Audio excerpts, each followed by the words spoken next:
Qu'est-ce que se connaître et comment pouvons-nous nous connaître?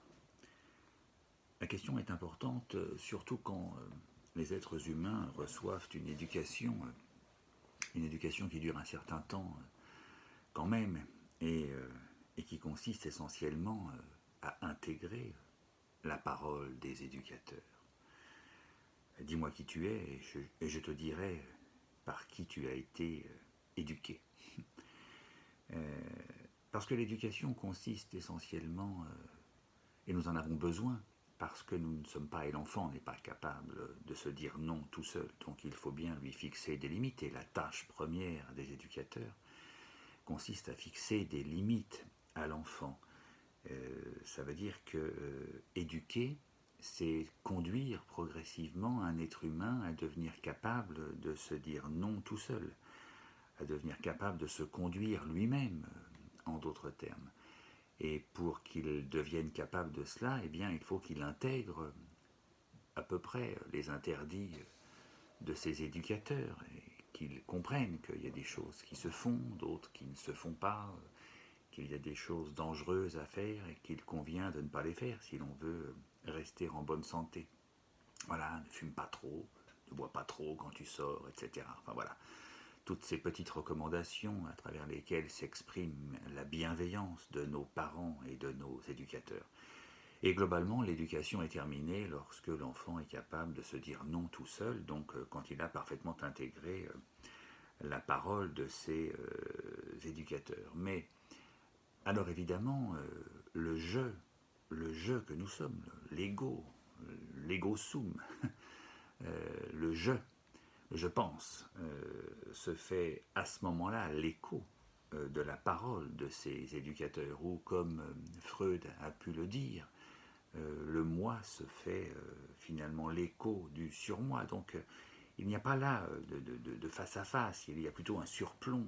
Voilà, le surmoi, il est sur le moi, et évidemment il l'écrabouille un petit peu, il l'étouffe, il l'oppresse, il l'opprime, enfin appelez ça comme vous voudrez, mais enfin là, le je n'est donc pas une parole libre.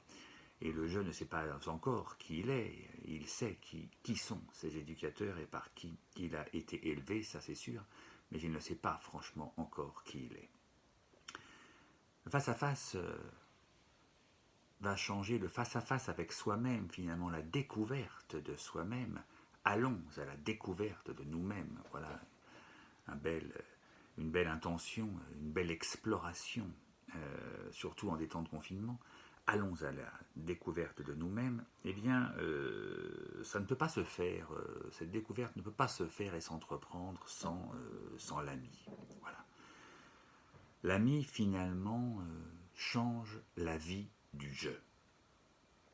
Parce que quand l'autorité oblige à se taire, quand l'autorité parentale s'exprime le plus souvent par cette petite phrase assez terrible « Tais-toi donc, tu nous casses les oreilles ». Voilà.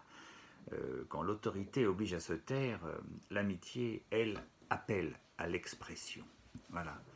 Mon ami m'interroge, mon ami me pose des questions, mon ami me demande sans cesse ce que j'en pense, ce que je souhaiterais faire, ce que j'aurais envie de faire.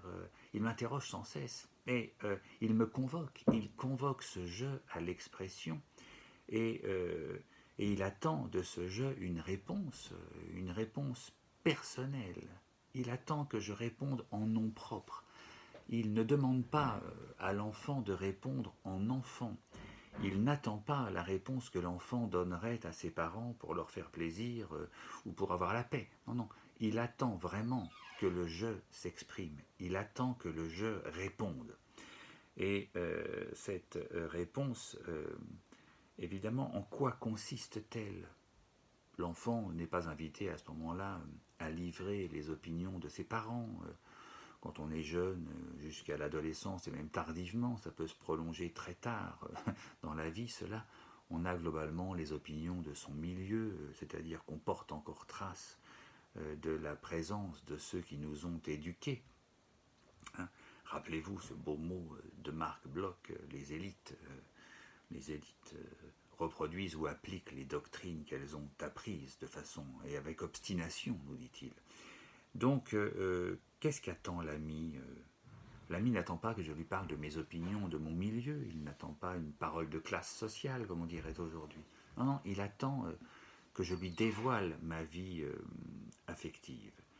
Il attend, pour prendre un peu un mot d'aujourd'hui, un mot un peu plus moderne, il attend que je partage avec lui mes données affectives. Voilà. Ce qui veut dire que notre vie intérieure se présente plutôt à nous comme un duo. Un duo, mais un duo qui est un peu déséquilibré au départ, un duo dans lequel la voix des éducateurs commence à se faire entendre beaucoup plus fortement. Voilà. Et en réalité, elle étoufferait radicalement la voix du jeu si l'ami ne l'invitait pas à s'exprimer. C'est parce que l'ami nous appelle que le jeu répond. Alors que lorsque nos éducateurs nous parlent, souvent le jeu se soumet, il ne répond pas. Ça ne veut pas dire qu'il n'en pense pas beaucoup de choses, hein, comme on pourrait le dire, il ne dit rien mais il n'en pense pas moins. Dans tous les cas, il ne répond pas. Le jeu commence à répondre dans le face-à-face avec l'ami. C'est pourquoi je crois que nous pouvons dire que l'ami est comme le prince de la princesse et que le jeu s'éveille au baiser de l'ami comme la princesse s'éveille au baiser du prince.